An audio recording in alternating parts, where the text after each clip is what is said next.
ઓમ શ્રી ગણેશાય નમઃ. જય શ્રી કૃષ્ણ મિત્રો. જીવનનું સૌથી મોટું ધન શું છે?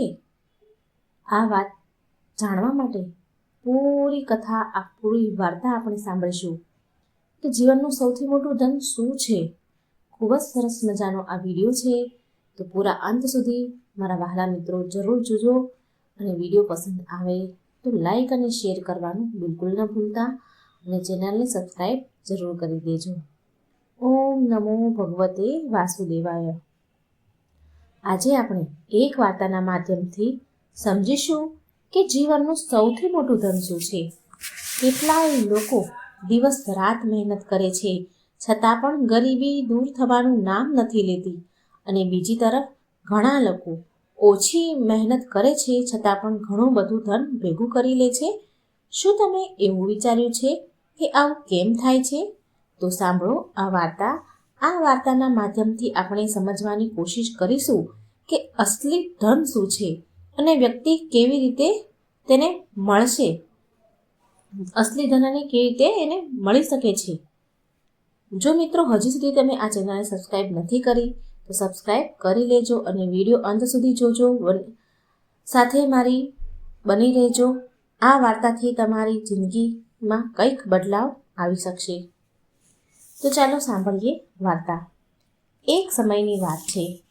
એક નગરમાં ધર્મનાથ નામનો એક વ્યક્તિ રહેતો હતો. એ નગરનો એક સાધારણ ખેડૂત હતો અને એની નાની એવી ઝૂંપડીમાં જીવન વ્યતીત કરતો હતો. એની ઝૂંપડી કાચી દિવાલોથી બની હતી અને છાપરાથી ઢંકાયેલી હતી, જે દરેક વરસાદની ઋતુમાં હરેક વર્ષે ઝૂંપડીમાં પાણી ટપકતું હતું.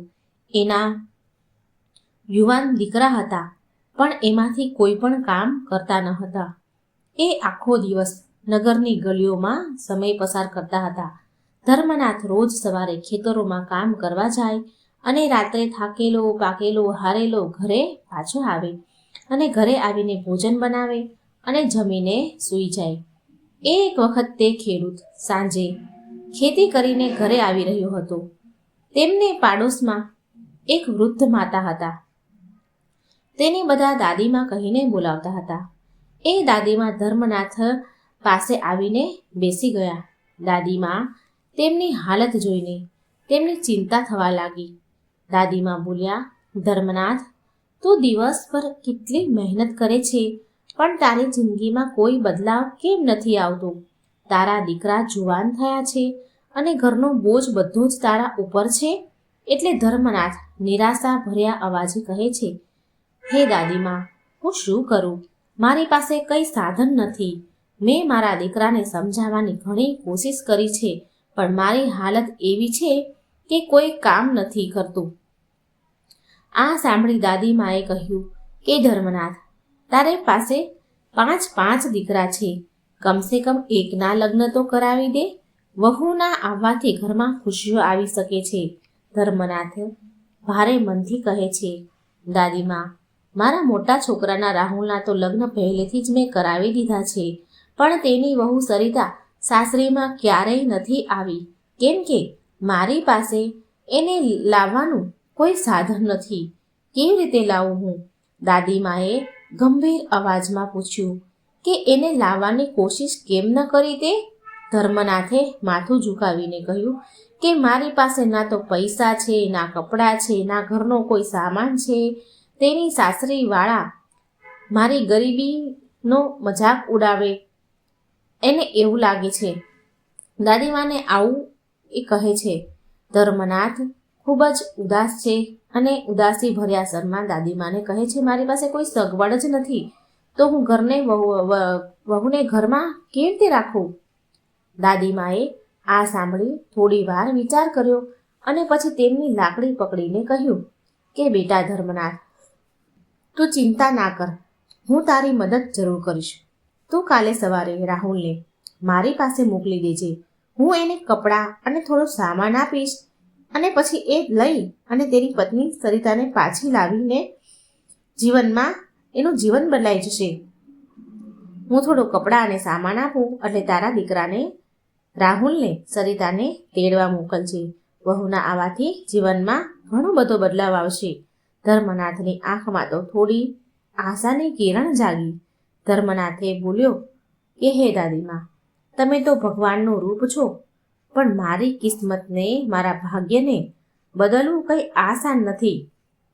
એ છોકરી મારા ઘરની આવી હાલતમાં નાના એવા ઘરમાં રહી શકશે ખરી? દાદીમા હસીને બોલ્યા કે બેટા, કિસ્મત મહેનત અને સમજદારીથી બદલે છે. રાહુલને તેની વહુ લેવા મોકલી દેજે, બાકીનું બધું પછી હું સંભાળી લઈશ. જો ઘરમાં વહુ આવશે તો ખુશીઓ આવશે, બસ તું હિંમત ન હાર. ધર્મનાથે માથું હલાવ્યું અને તેના ઘરે ચાલ્યો ગયો. બીજા દિવસે સવારે ધર્મનાથે રાહુલને બોલાવ્યો અને બધી વાત કરી. અને રાહુલ તો પહેલાથી જ સંકોચમાં પડી ગયો, પણ પછી તો રાજી થઈ ગયો. એ એની પત્નીને લાવવા માટે દાદીમા પાસે ગયો. રાહુલ રોજ તેના ઘરની તંગી અને ગરીબીને મહેસૂસ કરતો, સંઘર્ષ જોતો, પણ આજે એને બહુ ખુશી હતી. આજે ખુશ હતો. એના પિતાએ કહ્યું કે દાદીમા થોડા કપડાં અને થોડો સામાન આપશે. પણ રાહુલના મનમાં ઘણા સવાલ હતા કે શું મારી પત્ની આ ગરીબીને સહન કરી શકશે? શું મારાથી દુઃખી તો નહીં થાય ને? પછી તેણે ઊંડો શ્વાસ લીધો અને પોતાને સમજાવ્યું કે હવે તો મારે પાસે બીજો કોઈ રસ્તો નથી, મારે આ પગલું તો ઉઠાવવું જ પડશે. રાહુલ જલ્દી તૈયાર થઈ ગયો અને દાદીમાના ઘરે ગયો. દાદીમાએ તેને બહુ સ્નેહથી જોયો અને તેના ચહેરા ઉપર સંતોષ અને આજનો આત્મા વિશ્વાસ હતો. આજે જેમ કે દાદીમાને વિશ્વાસ હતો કે રાહુલનું ઘર બહુ સારી રીતે ચાલશે. દાદીમાએ રાહુલને અમુક સુંદર કપડાં અને જરૂરી સામાન આપ્યું અને કહ્યું કે બેટા, તું આ સામાન લઈને તારી વહુને તેડીને આવ. હવે સમય આવી ગયો છે કે તારા ઘરમાં ખુશીઓનું આગમન થાય. રાહુલે કપડાં લીધા, સામાન લીધો અને તેની વહુને તેડવા માટે નીકળી ગયો. રસ્તામાં એ વિચારતો રહ્યો કે શું સરિતા મારી હાલતને સમજી શકશે? શું તે મારી ગરીબીને સમજી શકશે? મારો સાથ આપશે? રાહુલ જ્યારે સાસરે પહોંચ્યો તો તેની વહુ સરિતાને જોઈને તે હસ્યો. સાસરીવાળાએ તેનું સ્વાગત બહુ પ્રેમથી કર્યું. જો કે સરિતાને થોડું અચરજ થયું કે તેના પતિના આપેલા સામાનમાં બહુ ઓછી વસ્તુઓ હતી. એણે વિચાર્યું કે શું આ બધું જોઈને મારા ઘરવાળા મારો મજાક ઉડાવશે? પણ તેના પિયરવાળાએ પણ તેને સમજાવી અને કહ્યું, સરિતા, તું તારા ઘરે જઈ રહેજે, એ સૌથી મોટી ખુશીની વાત છે. ભલે સામાન ઓછો હોય પણ સંબંધની ડોર તો બહુ મજબૂત છે. બહુ મજબૂત હોય છે સંબંધની ડોર. 2 દિવસમાં રાહુલ વહુને લઈને ઘરે પાછો આવ્યો. બંનેએ નવા જોશ સાથે ઘરમાં પગ મૂક્યો. હા, જો કે સરિતા વહુના મનમાં બહુ સવાલ હતા અને ઘરે આવી તો બહુ હેરાન રહી ગઈ, કેમ કે ઘર બહુ જ નાનું હતું. રૂમ પણ નાના હતા. રસોઈ પણ બહુ સાધારણ અને નાની હતી. સૌથી મોટી વાત એ હતી કે ઘરમાં સામાન બહુ અસ્તવ્યસ્ત હતો. કોઈ વ્યવસ્થા હતી નહીં. જ્યારે રાહુલ અને તેની પત્ની ઘરે પહોંચ્યા તો આખું એ ઘર અસ્તવ્યસ્ત હતું. વાસણ આમ તેમ પડ્યા હતા, એઠા હતા. પથારીઓ અસ્તવ્યસ્ત હતી. રાહુલ અને સરિતા વહુ વચ્ચે ચૂપ્પી છવાઈ ગઈ. સરિતા વહુએ વિચાર્યું કે શું આ ઘર મારું છે? શું હું અહીં રહી શકીશ? પણ એણે હાર ન માની. એ જાણતી હતી કે આ ઘરને સુધારવું અને અહીં રહેવા માટે કંઈક તો કરવું જ પડશે. એણે નિર્ણય લીધો કે રાહુલ સાથે વાત કરીને સફાઈ શરૂ કરશે. એણે ઘરના બધા ખૂણાને ધ્યાનથી જોયું અને ધીરે ધીરે સફાઈની શરૂઆત કરી. રસોઈમાં વાસણ ધોવા લાગી, વાસણ સરખા મૂકવા લાગી. રાહુલ જ્યારે ખેતરથી ઘરે પાછો આવ્યો ત્યારે તેણે જોયું કે ઘર પૂરી રીતે બદલાઈ ગયું છે. વાસણ ધોવાઈ ગયા છે, સફાઈ થઈ ગઈ છે. સફાઈ કરીને બધો જ ઘરનો સામાન ઠેકાણે મૂકીને ઘરને સુંદર બનાવી દીધું હતું. ઘરના બધા ખૂણામાં એક નવી જ ઉર્જા હતી. સરિતા વહુ બોલી કે હવે આ ઘર થોડું આપણું હોય એવું લાગે છે. આ ઘર હોય એવું લાગે છે. જો આપણે બધા મળીને થોડો બદલાવ લાવીશું તો આ ઘર ખુશીઓથી બદલાઈ જશે. રાત્રે જ્યારે બધા પરિવારના લોકો ભેગા થયા તો સરિતા વહુએ બધાને એક સાથે બોલાવ્યા. તેને કહ્યું કે જો આપણે બધા મળીને આ ઘરને સારી રીતે સવારીશું, સારી રીતે રાખીશું.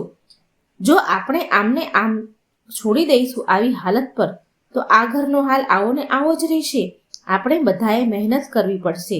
સૌથી પહેલા ઘરની સફાઈ કરવી પડશે અને પછી ખેતી અને બીજા કામ ધંધામાં ધ્યાન આપવું પડશે.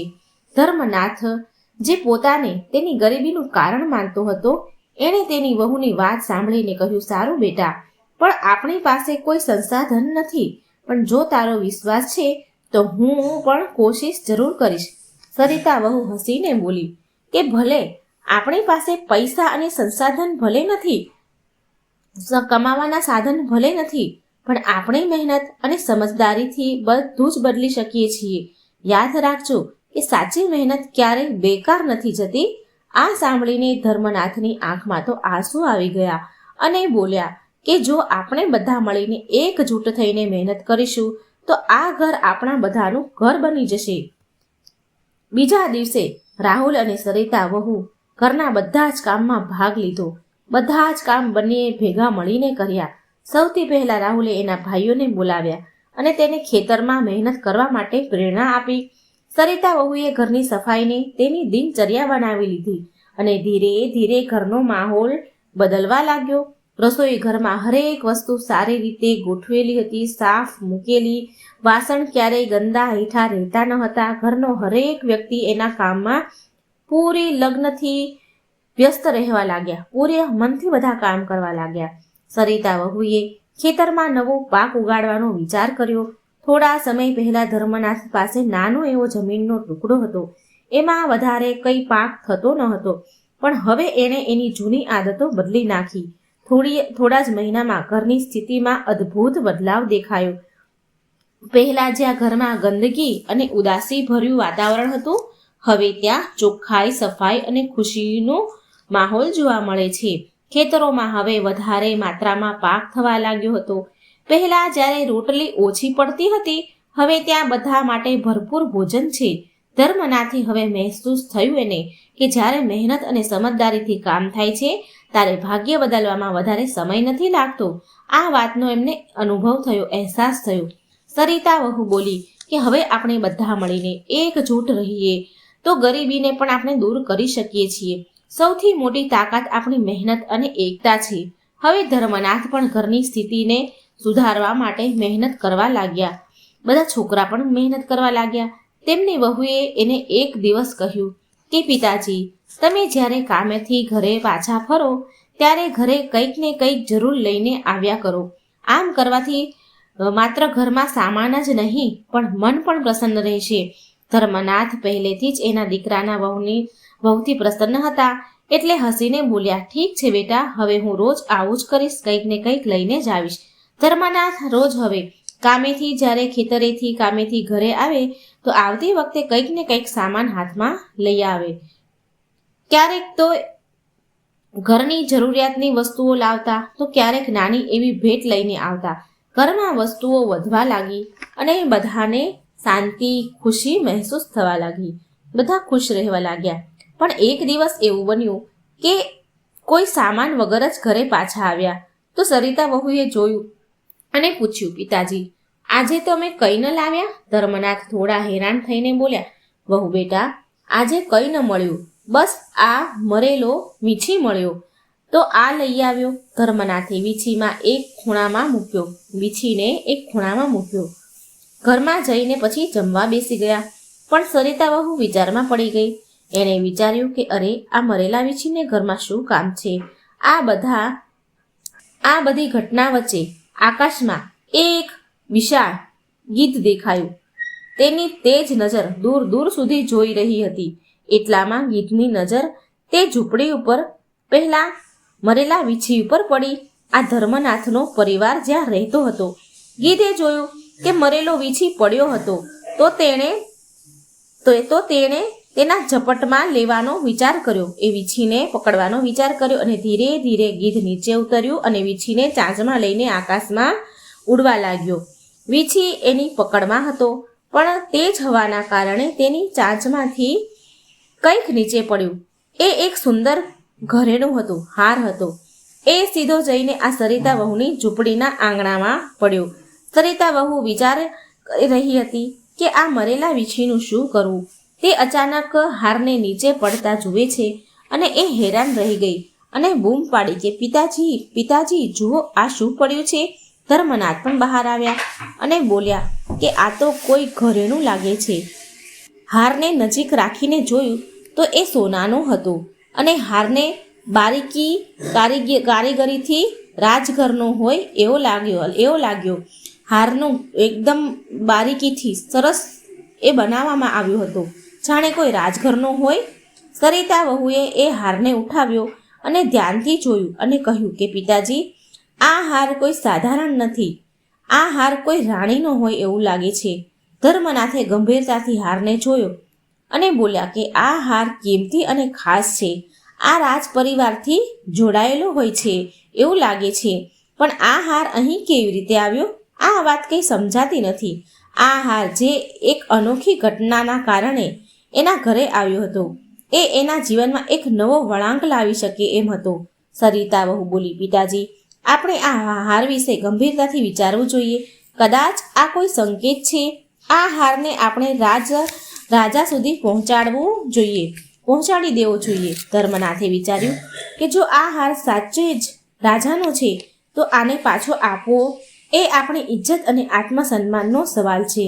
આપણે આ હારને સુરક્ષિત રાખવો પડશે. બીજા દિવસે ધર્મનાથ અને સરિતા વહુએ વિચાર કર્યો કે હારને રાણી સુધી પહોંચાડવાનો રસ્તો શોધીશું.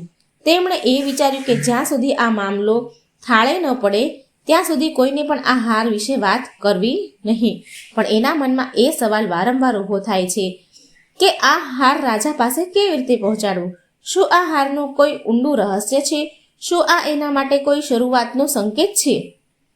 આ સવાલો એ ધર્મનાથ અને એની વહુના મનમાં ઉથલ પાથલ મચાવી રહ્યા હતા. પણ આવો નિર્ણય કેવી રીતે લેવો?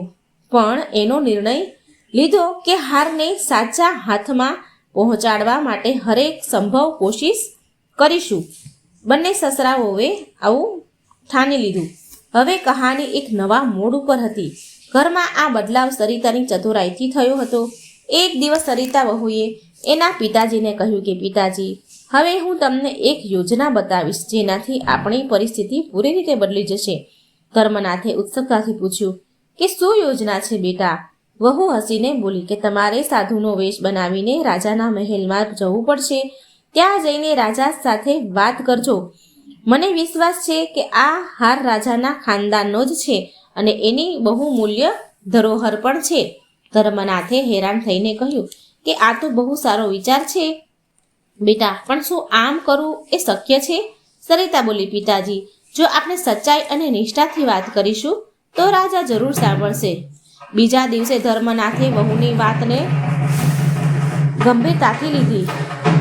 ધર્મનાથે હેરાન થઈને કહ્યું કે આ તો બહુ સારો વિચાર છે બેટા, પણ શું આ કામ કરવું એ શક્ય છે? સરિતા બોલી, પિતાજી, જો આપણે સચ્ચાઈ અને નિષ્ઠાથી વાત કરીશું તો રાજા જરૂર સાંભળશે. બીજા દિવસે ધર્મનાથે વહુની વાતને ગંભીરતાથી લીધી અને સાધુનો વેશ બનાવીને રાજાના મહેલ તરફ નીકળી પડ્યા. રસ્તામાં એ વિચારી રહ્યા હતા કે આ યોજના કેવી રીતે સફળ થશે. ધર્મનાથે ગભરાહટ થઈ રહી હતી, પણ તેના મનમાં નક્કી એણે કર્યું કે આ ધીરજતાથી જ કામ કરવું પડશે. જ્યારે એ મહેલ પહોંચ્યા તો રાજા દક્ષરાજસિંહ તેમને જોઈને પૂછે છે કે તમે કોણ છો અને કેમ આવ્યા છો? ધર્મનાથે નમ્રતાથી કહ્યું, મહારાજ, હું એક સાધુ છું અને તમારી ચિંતાનું સમાધાન લઈને આવ્યો છું. રાજા ચોંકી ગયા અને પૂછ્યું કે તમને કેવી રીતે ખબર કે મને કઈ વાતની ચિંતા છે? એટલે ધર્મનાથ સાધુ વેશમાં બોલ્યા કે મેં મારી દિવ્ય દ્રષ્ટિથી જોયું છે કે તમારા મહેલમાંથી ગાયબ થયેલો હાર ક્યાં છે. રાજા સાંભળીને હેરાન રહી ગયા અને બોલ્યા કે તરત જ કહે છે કે મને કહો તરત જ કે આ હાર ક્યાં છે? ધર્મનાથ કહે છે કે એ હાર તમારા મહેલની પાછળ છુપાયો છે. એ એક ગીધ તેને લઈ ગયો હતો અને તે ત્યાં મહેલની પાછળ એને પાડ્યો છે. ત્યાં પડ્યો છે હાર, પણ તમારે એ હારને મેળવવા માટે એક ઉપાય કરવો પડશે. રાજાએ ઉત્સાહિત થઈને કહ્યું કે શું ઉપાય છે? ધર્મનાથ બોલ્યા, મહારાજ, તમારે મહેલની પાછળ જે સિપાહીઓ છે તેને ત્યાંથી હટાવી દેવા પડશે. જો તમે આવું કરશો તો એ હાર તમને મળી જશે. રાજાએ વિચાર્યું કે આ સાધુ જો સાચું કહી રહ્યા છે તો મારે આવું કરવું જોઈએ. રાજાએ તરત જ સિપાહીઓને મહેલની પાછળથી હટાવી દીધા. બીજે દિવસે રાજા અને ધર્મનાથ સાધુ બનેલા મહેલની પાછળ ગયા તો એની પહેલા એની સરિતા વહુ સવારમાં વહેલી મોઢું ઢાંકી વેશ બદલી અને રાજાના મહેલની પાછળ હાર મૂકી આવી હતી, જે પ્રમાણે એમની યોજના હતી. એટલે બીજો દિવસ થયો એટલે ધર્મનાથ અને સાધુ બનેલા હતા અને રાજા બંને મહેલની પાછળ ગયા. રાજાએ જોયું કે હાર સાચુમાં જ ત્યાં પડ્યો છે. રાજા તો ખુશીથી બોલ્યા કે હે સાધુ મહારાજ, તમે મારું મોટું નુકસાન થતાં બચાવી લીધો છે. આ અમારો વર્ષોનો પુરખોનો હાર છે, એ હવે અમને મળી ગયો છે. આ ખોવાઈ ગયો હતો, તમારા કારણે મને મળ્યો છે. તમારે જે જોઈએ તે માંગી શકો છો. ધર્મનાથે શાંત થઈને કહ્યું કે મહારાજ, મારે કંઈ નથી જોઈતું, પણ હું તમને એક સલાહ આપવા માંગુ છું. રાજાએ પૂછ્યું કે શું સલાહ છે? ધર્મનાથ કહે છે કે આ વર્ષે ધનતેરસના દિવસે નગરમાં કોઈના ઘરે દીવા નહીં પ્રગટે, માત્ર મારા ઘર સિવાય. રાજા ચોંકીને બોલ્યા કે આ તો એક વિચિત્ર વાત છે. સાધુજી, શું તમે મજાક કરી રહ્યા છો? ધર્મનાથે ગંભીર અવાજમાં કહ્યું, મહારાજ, આ બહુ જરૂરી છે. જો તમે આ વચન પૂરું કરશો તો રાજ્યમાં કોઈ મોટું સંકટ નહીં આવે. રાજાએ થોડી વાર પછી વિચાર્યું અને કહ્યું, ઠીક છે, હું તમારી વાત માનીશ. રાજાએ પૂરા રાજ્યમાં ઘોષણા કરાવી કે ધનતેરસના દિવસે કોઈના પણ ઘરે દીવો પ્રગટાવવામાં નહીં આવે. જો આવું કરવામાં આવશે તો તે દંડને પાત્ર હશે અને માત્ર આ સાધુના ઘરમાં જ દીવો પ્રગટશે. જ્યારે ધનતેરસની રાત આવી તો આખું એ રાજ્ય અંધારામાં ડૂબેલું હતું. કોઈના ઘરે અજવાળું નહીં, લાઇટ નહીં, કોઈ પ્રકાશ નહીં, દીવા નહીં, કંઈ પણ નહીં. લક્ષ્મીજી, જે ધન અને વૈભવની દેવી છે, એ રાજ્ય તરફ જોઈ રહ્યા હતા, ફરવા નીકળ્યા હતા. જ્યારે એણે જોયું કે પૂરા રાજ્યમાં ઘનઘોર અંધારું છે તો તે પાછા જવા લાગ્યા. અચાનક તેમનું વાહન ઘુવડની નજર ધર્મનાથના ઘર પર પડી. ત્યાં એક દીવો પ્રગટી રહ્યો હતો, માત્ર ત્યાં પ્રકાશ હતો. ઘુવડે લક્ષ્મીજીને કહ્યું કે માં, જુઓ, આ ઘરમાં અંજવાળું છે. લક્ષ્મીજીએ જોયું કે પૂરા રાજ્યમાં માત્ર ધર્મનાથના ઘરે દીવો પ્રગટી રહ્યો છે. તો માં ત્યાં જ ઊભા રહી ગયા. તેમણે ધર્મરાજને આશીર્વાદ દીધા અને ઘરને સમૃદ્ધિથી ભરી દીધું. એ રાત્રે ધર્મનાથનું ઘર એક સાધારણ ઝૂંપડી હતું અને પછી એક ભવ્ય મહેલમાં બદલાઈ ગયું. બીજા દિવસે ધર્મનાથ અને તેના પૂરો પરિવાર આશ્ચર્ય પામ્યા આ મહેલ જોઈ, આ સમૃદ્ધિ જોઈ. તેણે જોયું કે તેમનું ઘર ઝૂંપડી નથી રહ્યું. ધર્મનાથે સરિતા વહુને કહ્યું કે વહુ, આ બધું જ તમારી સમજદારીનો પ્રભાવ છે. તમે સાચી દિશામાં કામ કર્યું અને અમારું ભાગ્ય બદલ્યું. સરિતા હસીને બોલી કે પિતાજી, હવે તમે રાજા પાસે જાઓ અને કહો કે આ બધું આપણે સમજી વિચારીને કર્યું હતું. આ બધું જે કર્યું એ બધું આપણે કર્યું છે. ધર્મનાથે વિચાર્યું કે વહુ સાચું કહે છે, મારે રાજા પાસે જઈને સાચું કહેવું જોઈએ. જ્યારે ધર્મનાથ રાજા પાસે ગયા અને તેમણે બધી સાચી વાત કહી રાજાને, તો રાજા ખુશ થઈ ગયા. તેમણે ધર્મનાથની પ્રશંસા કરી અને કહ્યું કે તમે રાજ્યને સંકટથી બચાવ્યું છે. રાજાએ ધર્મનાથને બહુ બધું ધન અને આશીર્વાદ આપ્યા. હવે ધર્મનાથ અને તેનો પરિવાર સમૃદ્ધ થઈ ગયો, તેનું જીવન સુખી થઈ ગયું. મિત્રો, હવે આપણે જાણીએ કે આ કઈ એવી 5 વાતો છે જે બધા વ્યક્તિને જીવનમાં ધનની કમીને દૂર કરી શકે છે. તો પહેલી વાત છે હિંમત અને સાહસ. જે વ્યક્તિ ધીરજ અને સાહસથી હિંમતથી કામ કરે છે તે ક્યારેય અસફળ નથી થતો. ધન માત્ર એક તો સંસાધન જ છે, પણ આને સાચી રીતે કમાવું અને ખર્ચ કરવાની કલા એ સૌથી મોટું ધન છે. જે વ્યક્તિ ધીરજ અને બુદ્ધિથી કામ કરે છે એ જીવનમાં કઠિન પરિસ્થિતિમાં એ સામનો કરી શકે છે અને સફળ થાય છે. બીજા નંબરમાં છે બુદ્ધિ અને વિવેક. વિના સમજ્યા વિચાર્યા વગર કામ કરવાથી નુકસાન જ થાય છે. બુદ્ધિ અને વિવેકથી કરવામાં આવેલું કામ સદાય સફળ થાય છે. ત્રીજા નંબરમાં છે પ્રયાસ, એટલે કે કોશિશ અને સમર્પણ. જે વ્યક્તિ સમયની સાથે કોશિશ નથી કરતો એ સદાય પાછળ રહી જાય છે. ચોથું છે આત્મનિર્ભરતા. જે વ્યક્તિ બીજા ઉપર નિર્ભરતા છોડે છે અને પોતાના કર્મો પર ભરોસો રાખે છે એ સફળતા અને સમૃદ્ધિમાં આગળ વધે છે. પાંચમું છે સ્ત્રીનું સન્માન. ઘર અને સમાજની સમૃદ્ધિનો આધાર એક સ્ત્રી હોય છે. જે ઘરમાં સ્ત્રીનું માન સન્માન થાય છે ત્યાં લક્ષ્મીમાં સદાય નિવાસ કરે છે, અને જે ઘરમાં સ્ત્રીનું સન્માન નથી થતું ત્યાં લક્ષ્મીજી ક્યારેય નિવાસ નથી કરતા. જીવનનું સૌથી મોટું ધન માત્ર ધન સંપત્તિ નથી, પણ સારા કર્મ, સારા વિચાર, સોચ અને આત્મનિર્ભરતા. જો આપણે આ ગુણોને અપનાવ્યા તો માત્ર આપણા જીવનને જ સમૃદ્ધ નહીં, પણ આપણા સમાજને, આપણા રાષ્ટ્રને પણ સમૃદ્ધ બનાવી શકીએ છીએ. તો મિત્રો, આ વાર્તા તમને કેવી લાગી? તમારા જીવનમાં ઉપયોગી થશે અને બીજાને પણ શેર કરજો, અને કોમેન્ટ બોક્સમાં ભગવાનનું નામ પણ લખજો. જય શ્રી કૃષ્ણ. રાધે રાધે. Thank you.